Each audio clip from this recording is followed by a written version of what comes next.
Bavarian Krampus, referring to something lifeless, desiccated, dried out. In the Bavarian foothills and the areas around Salzburg, the preferred term is actually Krampel. In East Tyrol and in older manuscripts, Klaubauf is the preferred term. Tyroleans may also simply refer to him as Teufli, which is Swiss dialect or Tyrolean dialect equally for little devil. And around Salzburg, similarly, you hear Teufel as well. So, as I said, the Krampus tradition comes, at least in my knowledge, it comes from southern Germany. My personal knowledge of it is best from the Austrian tradition, and it seems to have arisen from what you call a syncretism or a hybridity, a blending together of pagan rituals and Catholicism. All right? And as I said before, and this is where the Catholicism comes in, and this is where the tradition that we see today springs from, he's always seen together with a saint, Saint Nicholas. And so let's see where that idea comes from. Oh, hold on. I'm going to go back to this.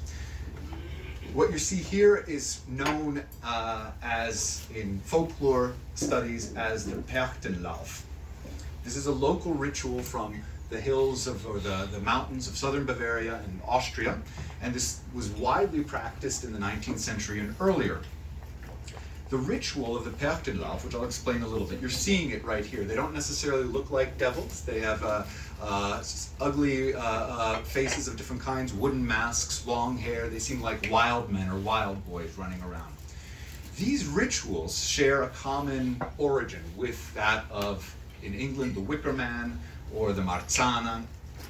These rituals are almost always around this time of year, around the solstice. So yesterday was the solstice, the shortest day of the year. And they're involved with the ritual of the rebirth of the world. So in early times, the calendar was set by agriculture, and realizing that now we're at the coldest, darkest time of the year. This is when the world goes fallow, the earth goes fallow, and it has to, in order to be reborn again in the coming months.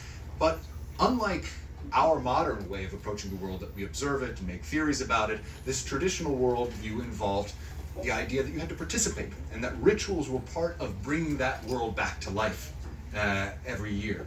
And in the hills of Austria and in southern Germany, there was according to, and now we'll go back to a great author, but also himself a folklorist, was Jakob Grimm of the Grimm brothers. There was a cult to a mountain goddess, sometimes known as the White Goddess, and sometimes as the White Witch, known as Berchta.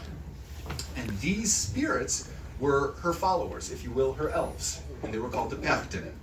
So once the church arrived in full force in the early 19th century, and as many of you know, perhaps southern Germany and Austria is now largely Catholic, the church had to establish its dominance through imposing rules. And one of the rules that it imposed was outlawing or banning these Perchtenlaufe, these rituals of running through the streets dressed like these, what the church considered to be demons. So what happened is, once the church established its dominance, in a sense, these Perchten and Berchta herself were transformed from symbols of life and the rebirth of the cosmos each year into evil spirits, into something that had to be tamed. And that's what we have passed on to a particular patron saint, namely Saint Nicholas. So we have the idea of Nicholas now as the tamer of the Krampus. So during these rituals, what had been rituals a little bit wild, Perchtenlaufe in the mountains in the 19th century. Now Nicholas and the church moved in, and they replaced them with kind of liturgical plays.